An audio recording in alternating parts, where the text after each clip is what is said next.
So I know everyone goes through burnout at some point. Mm-hmm. What is your way of kind of like bringing yourself out of the burnout during like your week at work? Oh, Man, wowza. yeah. Because burnout happens in seasons sometimes, Yeah. not Right. necessarily because of like a really tough week at work Right. or a tough day. Yeah, right. So yeah, that's a good thought.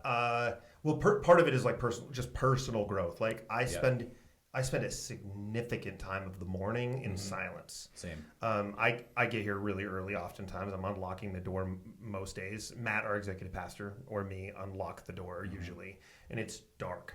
And I actually desperately need that time. Yeah.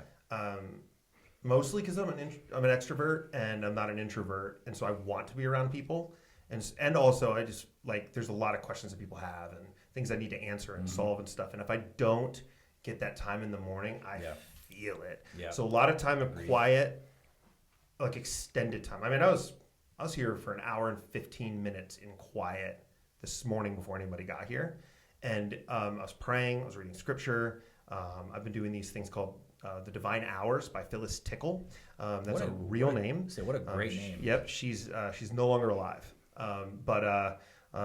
Anyway, so I was going through that. It's a lot of just scripture and Psalms and stuff. So I was reading through that. But yeah, that's probably the best thing.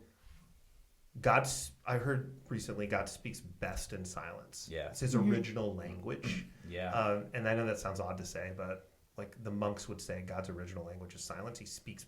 We hear best in silence. He speaks best in silence. And so, that's probably what gets me through those really hard times. Yeah, and I'd actually piggyback on that because I was just thinking through like times when I felt close to burnout. Like I remember the story of like Elijah, and like God leads him like away from like Mount Carmel, and he actually leads him to a mountain like where he can only hear God like in silence. And it's actually like in those moments of silence, in those moments where it's just you and God, that like God's actually like allowed to like not allowed to, but God like ministers to Elijah. And I keep that in mind, like even like for myself, it's like I need to get away and let God work in me. I'll never forget, like, I think the best way I've actually heard it was I had a professor in college who said, like, in ministry, like, we get so busy sometimes, like, doing the work of the Lord that we forget about the Lord of the work.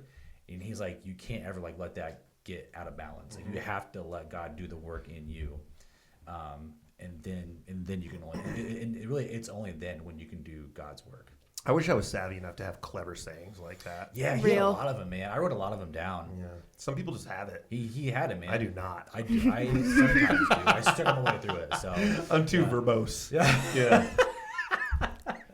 It's good.